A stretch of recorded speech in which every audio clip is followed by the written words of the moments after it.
Welcome to Techstination. Joining us is Dr. Valerie Crabtree, Chief of Psychosocial Services at St. Jude Children's Research Hospital. Thank you for joining us, Valerie. Thank you for having me.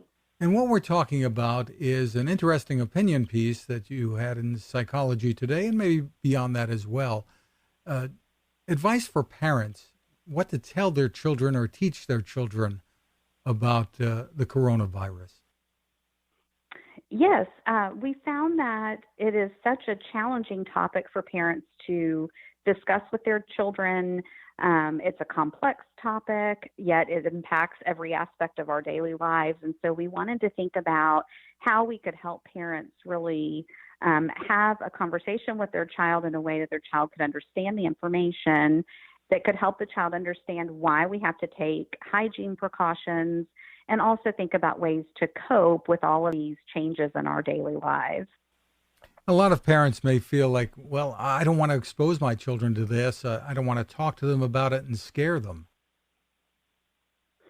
Yes, and I understand that feeling. I think it's important to keep in mind that children are very observant, and they know that their lives aren't the same now. So they're not going to daycare or school. They're not going to their worship services or playing sports right now or other activities. And so even if we don't say out loud to them that something's going on, they know that something's going on.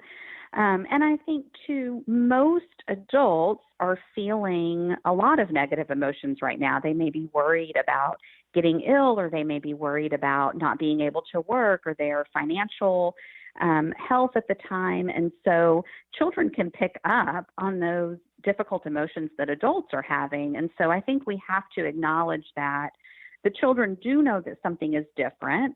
And many times the unknown is scarier than the known. So if we don't talk with our kids about what's different now and why, they are then left to fill in the gaps. And they have really active imaginations and can sometimes imagine things are far worse than they actually are. Yeah, they're noticing mom and dad are home, and grandma and grandpa aren't showing up very much or at all anymore. Right. So what do you tell the children? I mean, I guess it depends on the age level and what the normal activities are. What's the best way for parents to talk to their kids about it? What should they say? Well, so I think you're right. It definitely does depend on the age of the child, how much they can understand about it. And each parent knows their own child, too. So some children thrive on as much information as possible. Some children, that's overwhelming for, so we want to give them just enough for them to make sense of it and not give them extra information that may increase their anxiety. We put together at St. Jude a suite of resources for children that are available for download off the internet for free. One is a coloring book for young children about ages 5 or so to 9, and it explains coronavirus in very developmentally appropriate terms. It's relatively simplistic but accurate, and explains what the virus is, why we need to wash our hands and cover our mouths. It explains how we can cope if we're feeling like it's difficult to not go to school or do our other activities. And it's a way for the child to really engage with it as a coloring book, so it makes it more concrete and helps the child kind of self-direct the learning in that way. Then for older kids, tweens, we have an activity book that has more developmentally appropriate activities like crossword puzzles and things like that, that explains the virus in a little bit more detail that children in that age group can understand, goes into a little more detail about the importance of hygiene and helping stop the spread of the coronavirus, and it then has some additional material in there of ways to cope with worries or the changes in our everyday lives. And then we have an online resources for teens and young adults that has a lot more complex information about the science behind the virus and transmission of the virus.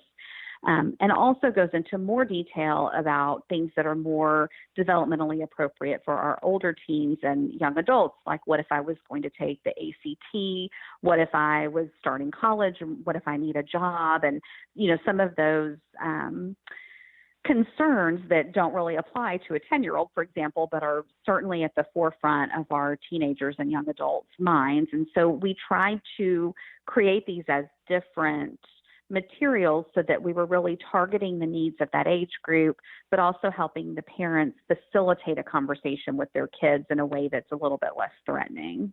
And parents are also grappling with the issue, and I don't know if it comes into play here in what you're doing, of how much screen time is too much, because that's it was a big part of social life for the tweens and teens before, and now it's the entire life for many of them.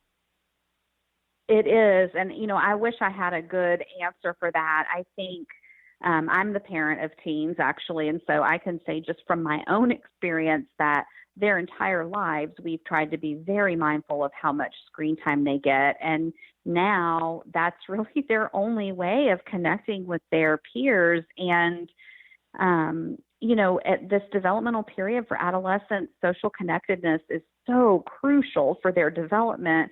So it feels like you're kind of isolating them even more to not allow that screen time. So in my house, we have found that we are far more permissible about screen time than we ever have been before. And we try to balance that to some degree with expectations for getting some physical activity during the day. And, even their schoolwork is online. So they're still in front of a screen when they're doing schoolwork, but at least it's a little bit more productive than being on the Xbox or FaceTime. But, and having household duties and responsibilities that they need to carry out too. And, this is more me talking as a parent than a psychologist, but I think that given the extremely unusual circumstances that we're in, that's been a balance that has somewhat worked for us, just making sure that they have other responsibilities and things that they're doing, but we're certainly not putting the limits on their screen time that we have in the past. And when those teens or tweens say, hey, this isn't fair, I guess as a parent or or a psychologist, your response is what? Well, the response is, you're right, because it's not fair. It's not fair for any of us that we're living like this right now. It's not fair for the people who are getting ill. It's not fair for the healthcare providers who are caring for these people who are ill and may not have the necessary personal protective equipment. It's not fair for people who are losing their jobs. None of it's fair. And I think we have to be honest with our kids and say, you're right.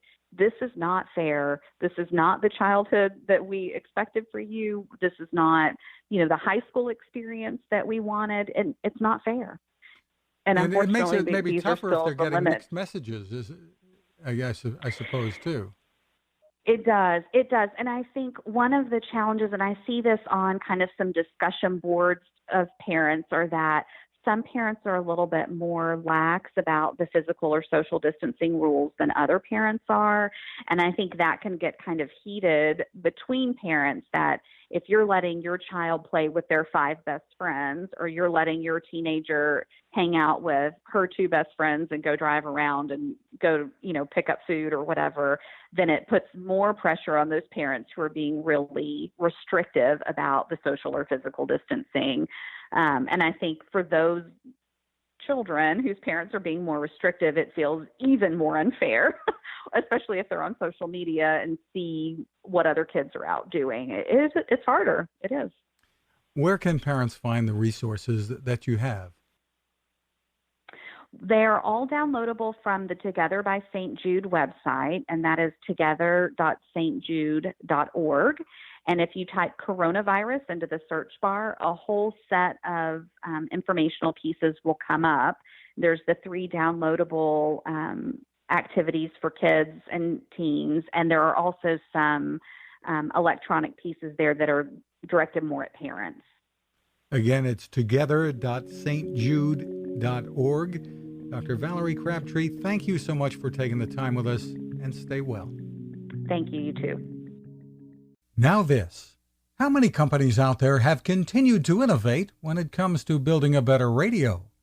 I'm Fred Fishkin, host of Techstination, and I'm here to tell you about the new CC Skywave SSB radio from the wonderful people at C. Crane.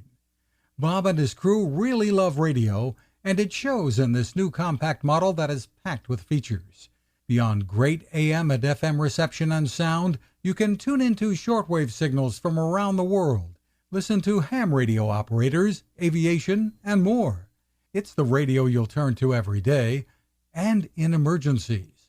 It will run for nearly 3 days on just 2 AA batteries. Pair the sleep timer with the new Soft Speaker 3, and you've got the perfect radio for your nightstand. Of course, it can wake you up too. Click on Crane at Techstination.com and put in the code Techstination for a free flashlight with your order. They love radio, and you'll love Crane.